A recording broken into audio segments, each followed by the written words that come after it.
Good morning friends, मैं आप सभी भाइयों का स्वागत करता हूं अपने चैनल लर्निंग टेक टॉक्स में। आज हम लोग क्योरिंग के कितने मेथड होते हैं, कितने टाइप्स होते हैं, उस बारे में बात करेंगे। तो क्योरिंग के कुल मिला के 11 मेथड होते हैं, जिनमें से हम कुछ मेथड को रिकमेंड करेंगे और कुछ को नहीं करेंगे। तो पहला मेथड है वाटर क्योरिंग। वाटर क्योरिंग में क्या है, जैसा आपका कंक्रीट का जो सरफेस है उस पर आप सीमेंट मोर्टार से डोली बना देते हैं और उन डोलियों में पानी भर देते हैं। इसको कहते हैं पॉन्डिंग मेथड, और इसमें पानी भरा रहने देते हैं। तो ये हमारा वाटर क्योरिंग में आता है। दूसरा वाटर क्योरिंग में इसी में एक मेथड है कि आप उसको स्प्रिंकलिंग करें, पानी का छिड़काव करें, बार बार करें या कंटिन्यूस करें। इसमें कंक्रीट की सरफेस पे हम लोग क्या करते हैं कि एक स्प्रिंकलर सेट करते हैं। स्प्रिंकलर सेट करने के बाद फिर हम लोग उसमें पानी छोड़ते रहते हैं, तो पानी जाता रहता है और कंक्रीट का जो सरफेस है वो गीला रहता है और कंक्रीट का जो मॉइस्चर है, इनर मॉइस्चर है, वो मेंटेन रहता है। नेक्स्ट मेथड है हमारा वेट कवरिंग। वेट कवरिंग में हम लोग क्या करते हैं, जैसे कंक्रीट के आपके मेंबर हैं और जो कंक्रीट के मेंबर हैं उन पे जैसे कॉलम है या स्लैब है, तो उन पे कास्टिंग होने के बाद हम हैसन क्लॉथ्स या जो टाट बोरा होता है उसको हम लोग गीला कर देते हैं। तो गीला करने के बाद उसको हम उस पर बने रहने देते हैं, उसको हटाते नहीं हैं, जिससे कि कंक्रीट का जो इनर मॉइस्चर है वो मेंटेन रहे। ये वेट कवरिंग मेथड में आता है। नेक्स्ट है हमारा फॉर्मवर्क क्योरिंग। फॉर्मवर्क क्योरिंग में क्या करते हैं, जहाँ हीट जो हाइड्रेशन का जो हीट है वो बहुत ज़्यादा है, कुछ ऐसी लोकेशन है, कुछ गर्म कंट्री हैं, तो वहाँ पे हम लोग कोस्ट की परवाह नहीं करते हैं पर क्योरिंग प्रॉपर करते हैं। इसमें हम लोग क्या करते हैं, शटरिंग नहीं खोलते हैं, लंबे समय तक लगी रहती है, उसी में ही हम पानी भर देते हैं। तो यहाँ पे हम लोग कोस्ट की परवाह नहीं करते हैं, कोस्ट चाहे कितनी भी हो, लेकिन कंक्रीट का जो क्योरिंग है वो प्रॉपर होना चाहिए। तो हम कहते हैं फॉर्मवर्क क्योरिंग। तो फॉर्मवर्क के अंदर में ही पानी भर दिया जाता है और फॉर्मवर्क को हटाते नहीं है। इस मेथड को हम लोग कहते हैं फॉर्मवर्क क्योरिंग।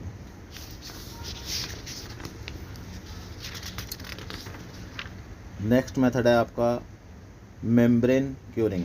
मेम्ब्रेन क्योरिंग में क्या करते हैं हम लोग, कंक्रीट की जो सरफेस होती है उसके ऊपर हम लोग एक मेम्ब्रेन की जो एक लेयर ले करते हैं, ब्रश से कर देते हैं या छिड़काव करने से कर देते हैं, स्प्रे से। इसमें क्या होता है कि वो जो कंक्रीट का जो इनर मॉइस्चर होता है, जो उसका लॉस होता है, वो उसको होने से रोकता है। और मेम्ब्रेन जो है 2 तरह के होते हैं, एक होता है आपका वाटर बेस्ड और एक होता है ऑयल बेस्ड। हम लोग वाटर बेस्ड जो मेम्ब्रेन होता है उसी को ही रिकमेंड करते हैं, क्योंकि इसको फिर पर्पज़ हमारा क्योरिंग होने के बाद उसको वॉश करने में आसानी होती है, इजी होता है। और जो ऑयल बेस्ड मेम्ब्रेन होता है उसको बाद में फिर वॉश करने में प्रॉब्लम आती है, उसको एसिड वॉश करना पड़ता है या चिपिंग करनी पड़ती है, चिटिंग करनी पड़ती है, उसकी सफाई करने में दिक्कत आती है। इसलिए वाटर बेस्ड जो मेम्ब्रेन है हम लोग उसी को ही रिकमेंड करते हैं। इसके बाद अब आपका नेक्स्ट है शीट क्योरिंग। शीट क्योरिंग में क्या करते हैं हम लोग, शीट क्योरिंग का 3 मेथड है। पॉलीथीन शीट से कर सकते हैं, प्लास्टिक शीट से कर सकते हैं और क्योरिंग ब्लैंकेट से कर सकते हैं। पॉलीथीन शीट में क्या करते हैं, कंक्रीट की जो सरफेस है उसके ऊपर हम इसको ले कर देते हैं, बिछा कर देते हैं, उसके ऊपर कुछ ईंट वगैरह भारी सामान जो रख देते हैं, जिससे कि वो हवा में न उड़े और कंक्रीट का जो इनर मॉइस्चर है वो मेंटेन रहे, उसका लॉस ना हो।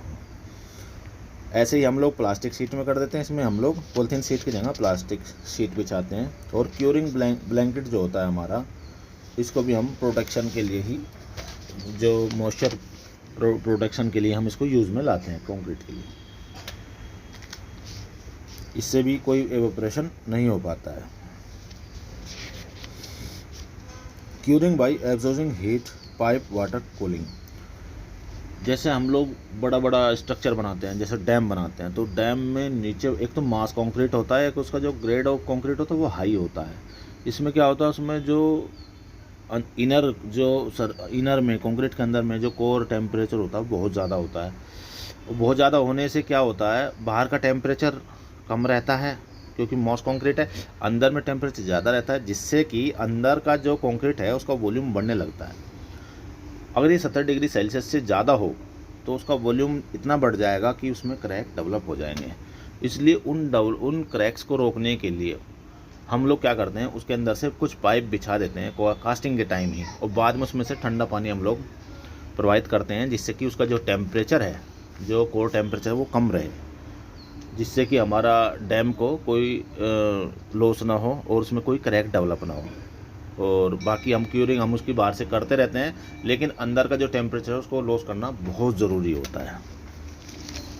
नेक्स्ट मेथड है हॉट मिक्सिंग मेथड। इसमें हम लोग क्या करते हैं कि जो कंक्रीट है उसके जो एग्रीगेट्स हैं, चाहे उसमें हम भाप मिलाएं या गर्म पानी मिलाएं, जो एग्रीगेट है उनकी हीट उनकी बढ़ा देते हैं, तो इससे क्या होता है, कंक्रीट जल्दी अपनी स्ट्रेंथ गेन करता है।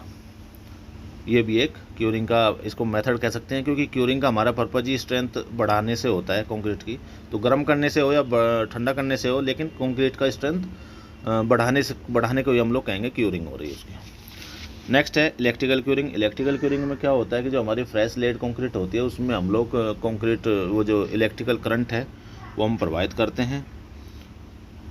लो वोल्टेज रहता है उसका, लेकिन बार बार करते हैं, जिससे कि उसका टेम्परेचर बढ़ जाता है। और नेक्स्ट है हमारा इंफ्रारेड क्यूरिंग।